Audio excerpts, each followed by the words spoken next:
रज्जो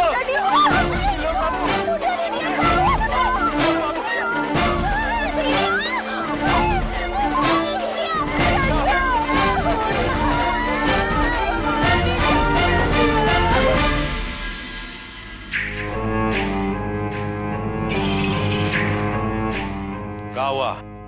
सवेरे तक इंतजार नहीं कर सकते थे क्या? हाँ? मालिक, वो बहुत गड़बड़ हो गया है। क्या हुआ? अरे मुंह में मेहंदी लगी है क्या? हम पूछ रहे हैं क्या हुआ, जवाब दो। मालिक, वो बस स्टैंड पर रज्जो के साथ साथ लठैतों ने त्रिलोक को भी मार दिया है।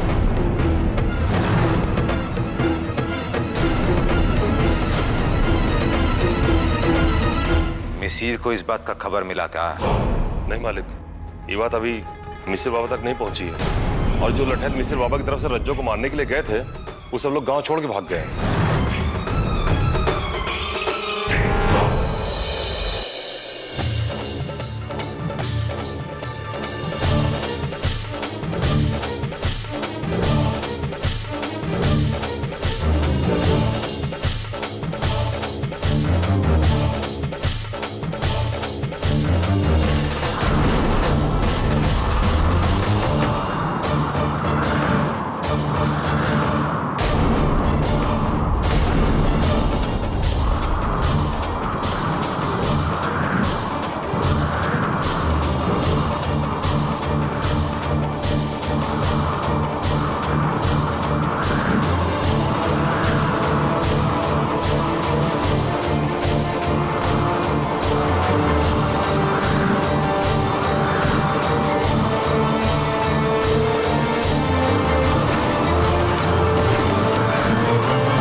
सुई तो लगा दी है, लेकिन हालत कुछ ठीक नहीं है इनकी। अब जब होश में आएगी तभी कुछ पता चलेगा। ठीक तो हो जाएगी ना डॉक्टर साहब? भगवान पर भरोसा रखो।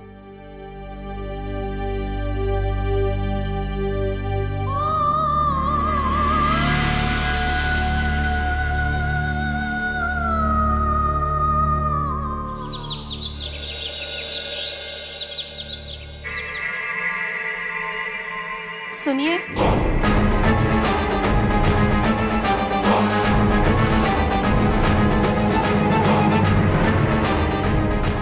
पीछे से आवाज देना जरूरी था का?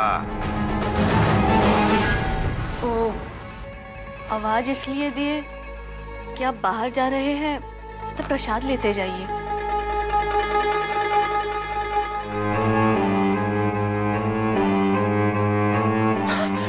प्रणाम ठाकुर साहब। प्रणाम भाजी, तनी प्रसाद खिला दीजिए। बहुत टेंशन है ठाकुर साहब। का हुआ रे लखनवा?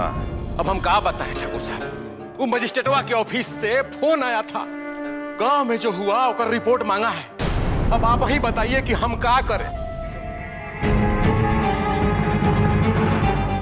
डाकुओं का हमला दिखा दो और इनको को धर के जेल में डाल दो। पर एक बात हमारी समझ में नहीं आ रही, ये घटना तो कल रात का है, तो इतना जल्दी वो मजिस्ट्रेटवा को खबर कौन दिया? ये बात तो हमरे भेजा में भी नहीं घुस रहा है। जरूर हमारी लंका में कोई विभीषण है जो हमारा सारा प्लानिंग फेल कर रहा है। एक बार वो ससुरा हमारे हत्थे चढ़ गया ना तो खत्म कर देंगे उसका कहानी। ठाकुर साहब,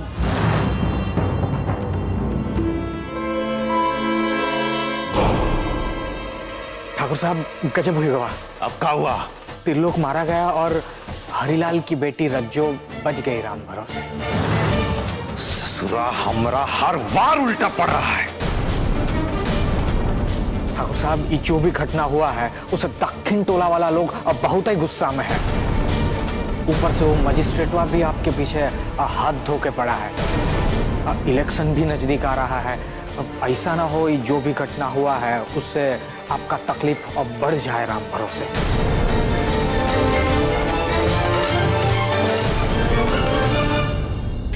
पटवारी, हाँ जी। पूरा गांव को चौपाल में इकट्ठा करो।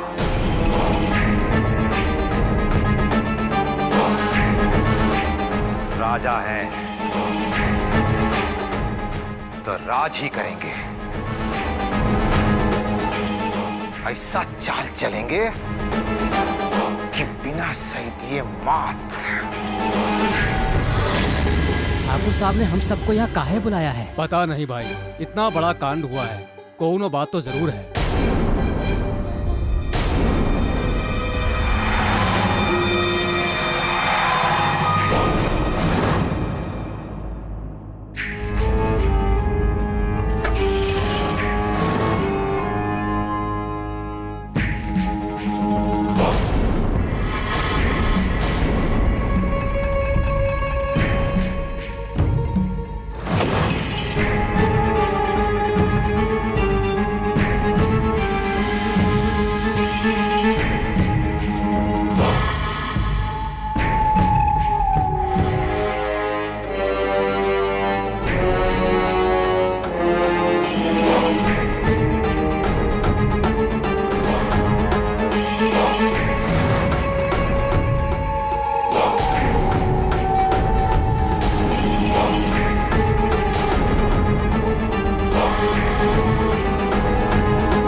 बाबूजी, ये क्या करें आप?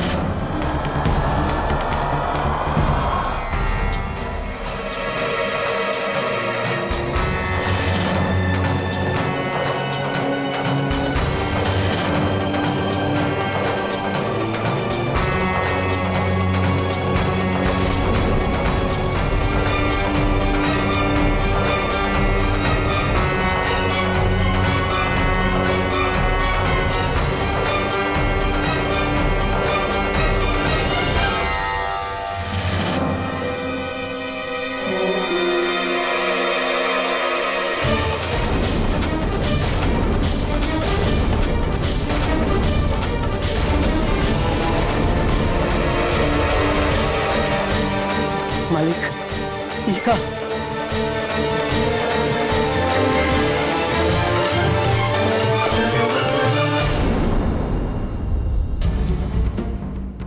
हम ये पगड़ी पहनने के लायक नहीं।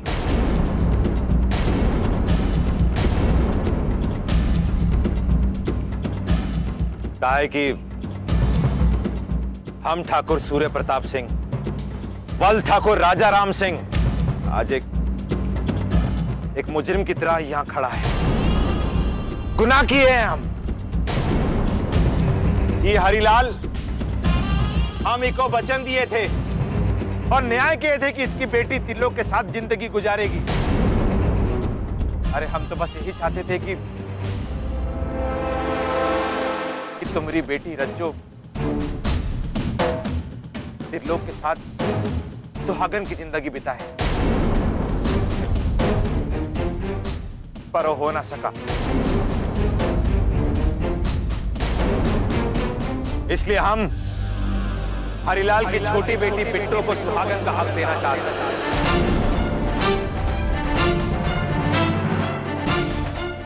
हम हरिलाल की छोटी बेटी बिट्टू का ब्याह अपने बेटे प्रताप के साथ करना चाहते हैं। अपने बेटे प्रताप के साथ करना चाहते हैं।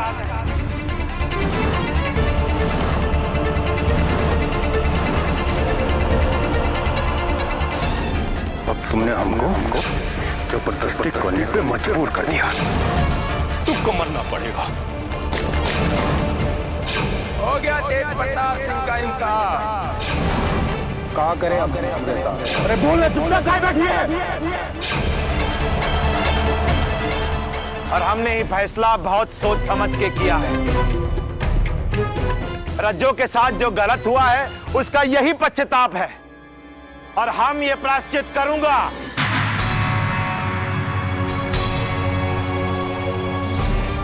बोलो हरिलाल, क्या तुमको इस शादी से कौन आपत्ति है? मालिक, देखो हरिलाल, जो गुनाह हमसे हुआ है वो गुनाह से हमें तुम ही बाहर निकाल सकते हो। हमें प्रायश्चित का एक मौका दे दो हरिलाल।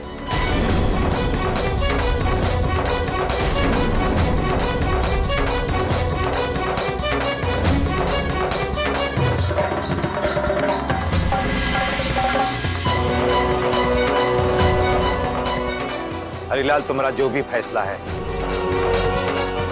कोठी पे आके हमें बता दे।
सही कहते हो भैया, कबो केहू का बुरा नहीं करना चाहिए, नहीं तो क्या है बुरे काम का फल पूरे परिवार को भुगतना पड़ता है।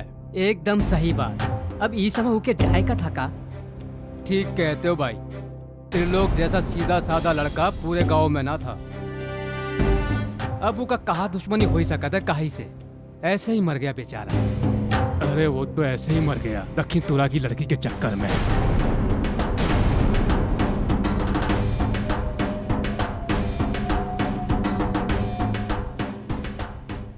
चाचा रहने दीजिए। अरे छोड़ो हमका। क्या बोल रहे हो रे? भगवान सजा देगा। अब तुम सब देखना, पूरा गांव देखेगा, अरे पूरा जवार देखेगा। इस लड़की की वजह से हमारा बेटा का जान गया है ना, उसका और उसके परिवार को सजा भगवान नहीं हम देंगे। हम जगन्नाथ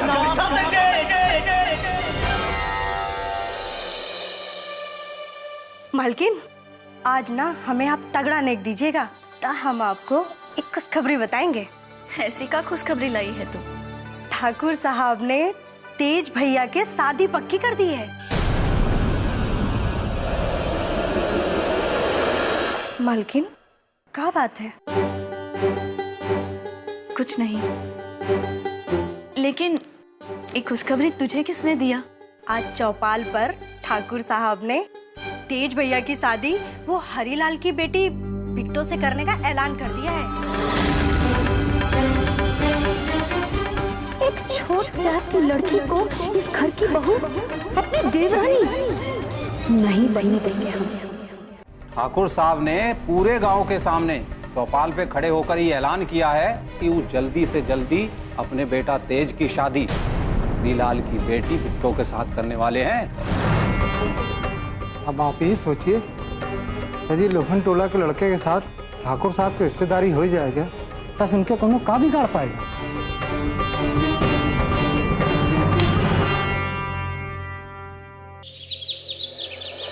फुलमती है, तू काहे इतना सोचत है? इससे अच्छा और कोनो रिश्ता मिल सकत का अपनी बिटिया के? का अच्छा और का खराब? एगो बिटिया का सुहाग उजड़ गया, त्रिलोक बाबू का चिता का राख भी अभी ठंडा ना हुआ होगा, और ऐसन में दूसर बिटिया का बियाह करना कहाँ तक उचित होगा? और ऊपर से रज्जू का विधवा का नियम भी पूरा करने का है। फुलमती है, अरे रज्जू के तो अभी होश भी नहीं है, कैसे होगा बताएगी कोकर सुहाग दुनिया में नहीं?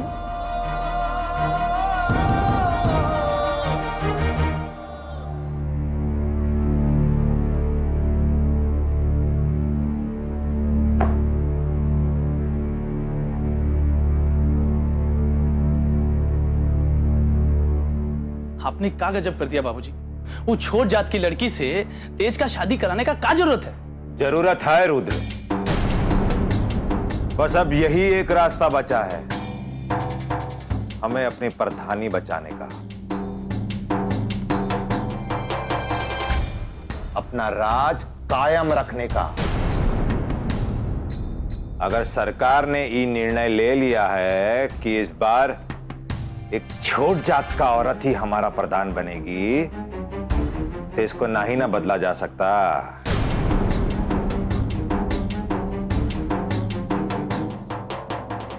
हमारा सबसे बड़ा खतरा था रज्जो, उसे रास्ते से हटाना चाहा पर ससुरी वो भी बच गई, और अब जब वो बच गई है तो अपना सर जरूर उठाएगी, और इससे पहले कि वो अपना सर उठाए उसका जबरदस्त तोड़ ढूंढना था ना, और रज्जो का तोड़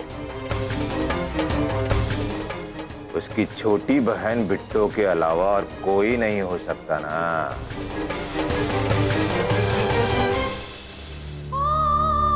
बिट्टो के बाबू, हमको ये सब ठीक नहीं लागत है।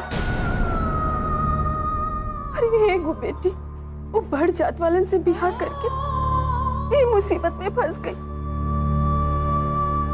अब दूसरी बेटी का भी वो बढ़ जात वालन से बियाह करके उसको भी मुसीबत में डाल देगा। कैसन बात करत है फूलमती है? अरे रिश्ता मना करे का और कोनो रास्ता है का अपने पास? अरे और भी तो कोई रास्ता निकल सकता था ना बाबूजी। इसके लिए शादी कराने की क्या जरूरत थी? और अगर एक बार आर्डर पास हो गया था तो बनने दीजिए किसी छोटी जात की औरत को प्रधान। ससुरियों को घर में घुस के जब लाते मुक्का कचरा जाएगा ना, तब होश ठिकाने आएंगे सालों के। उसके बाद आप देखते कैसे हमारे इशारे पे नाचती है। नाही रुद्र, अरे मारपीट और डर की कैद से बड़ा होता है शादी के गठबंधन का कैद, और इस कैद में फंसकर वो तड़पती रहेगी, छटपटाती रहेगी, मगर हमारे पिंजरे से बाहर नहीं निकल पाएगी। इसीलिए इस बार दक्षिण टोला की बिट्टो हमारे उम्मीदवार की तरह प्रधानी का इलेक्शन लड़ेगी।